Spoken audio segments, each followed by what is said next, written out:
just returned from our first time excursion to the Mayan ruins in Costa Maya, Mexico.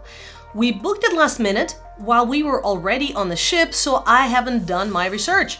Thankfully, we really lucked out on a few things that made this experience a lot better, and regretted two things that I really wish I researched beforehand. We chose the Chacchoben Mayan Ruins, which is about 50 minutes away from the port. And there are several temple ruins with amazing history dating back to 360 AD. The excursion was great and I would definitely recommend it, but make sure you do your research beforehand so you don't go unprepared like we did. And if you've been on the Mayan Ruins excursion and have any additional advice to offer, please leave a comment. I'd love to read about your experience. We went on this excursion during the first week of May. That morning, the cruise ship app showed a partly cloudy 83-degree forecast in Costa Maya. No problem. However, after we came back, we knew that it was a lot hotter than that. So I checked the weather channel and it showed temperature of 90 degrees with 80% humidity with a heat index of 104 degrees. Yeah, that was more like it. While this is perfect weather for getting in the pool, it made it rather difficult to have a walking and climbing excursion. We did bring a lot of water, which is a must. They had a small store that sold water bottles and we wound up buying extras on top of what we brought. What I wish we also brought were some cooling items like the cooling towels that you put on the back of your neck or a USB chargeable portable fan. We saw a number of people who were better prepared with those items and I would definitely recommend them. When we were visiting Mayan ruins, it was very dry and dusty. This area of Mexico has rain season that starts at the end of May and goes through October.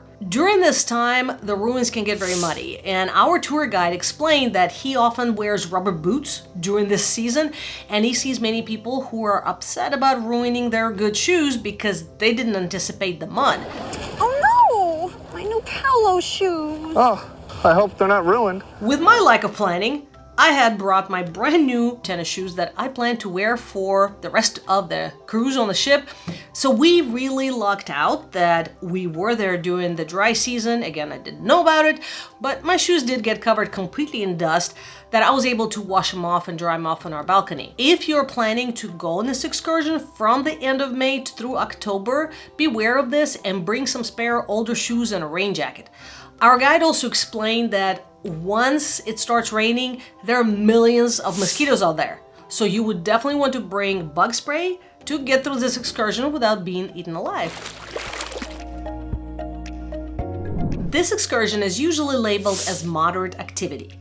I've been on a number of excursions that mention walking or moderate effort needed, and they were pretty easy. This one was different. This was a strenuous activity, so don't overlook the labels that come with these excursions. First, you will walk a decent stretch on a gravel and dirt roads to make it to the ruins. Climbing these ruins is the best way to experience them. It is truly amazing to see the history and the construction of Mayan civilization. But the problem is they didn't have building codes for the heights of these steps. So some of these ruins have steps that are knee-high each. Also, other than the ruin steps themselves, there's almost no seating available. So be prepared that you will have to stand for some time after walking to each area. Even though we're all in decent shape, with this extreme heat and humidity, we were exhausted by the end of the excursion. We saw a few older people struggle as they were making their way back to the buses.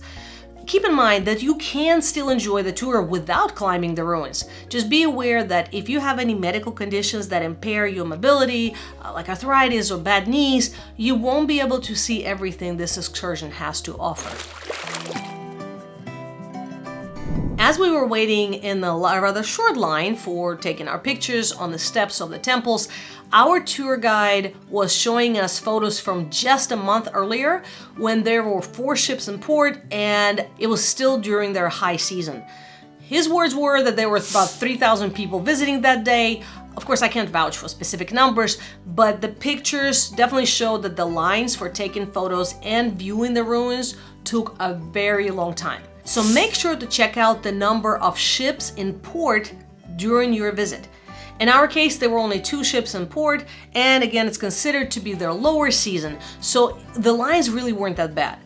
I'll put a link in the description to the website where you can check and see how many ships are docked in the same port when you were there. There were a number of kids of different ages on our excursion, and I know that everybody's kids are different, so these are just my personal opinions and observations. When I booked the excursion, I read a number of reviews where people said that their kids loved it, and I've seen plenty of comments since then from forum posts saying the same thing. We went on this excursion because our 2 sons, who were in their 20s, said that they wanted to check it out, and they found it very interesting. However, they both said that they would not have appreciated it nearly as much if they were children.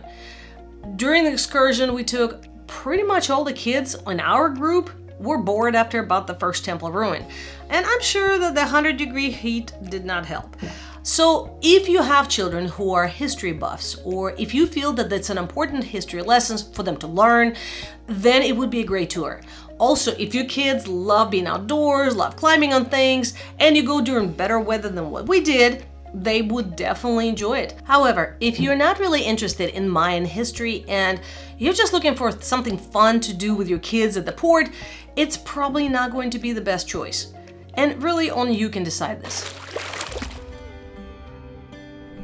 We went to the Chacchoben Ruins excursion, which is about 1 hour drive to the site and about 2 hours for the excursion itself.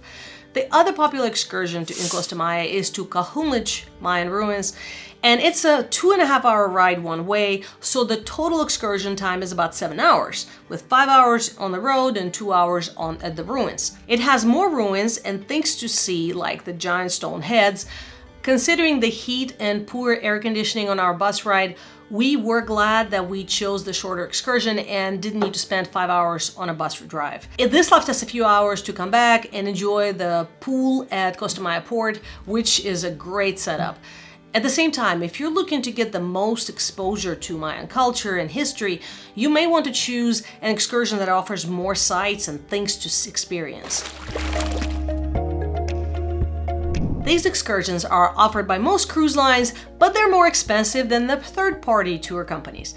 In our case, the ship excursion was $124 per person, and the exact same excursion that we booked was $79. So we saved $180 for the 4 of us. However, if you are booking through a third party, I would highly recommend using a provider that has a back-to-ship guarantee. We used Project Expedition for booking 2 of the excursions on this specific cruise, and I was very happy with them. I will link to the exact excursion we booked in the description. One of the best parts about this company was that we had questions about the meeting time, and on the morning of the excursion, we were able to call a US-based number, speak to a customer service agent who contacted the tour group to get all the questions answered. If you don't have internet package, you can also text them if your ship allows it, which in our case, Royal Caribbean, you can send free texts using Wi-Fi on the ship. So I would highly recommend them. And if you're looking for more tips on cruising, check out this playlist next, where I go over different things that you need to consider so you can choose what's best for you.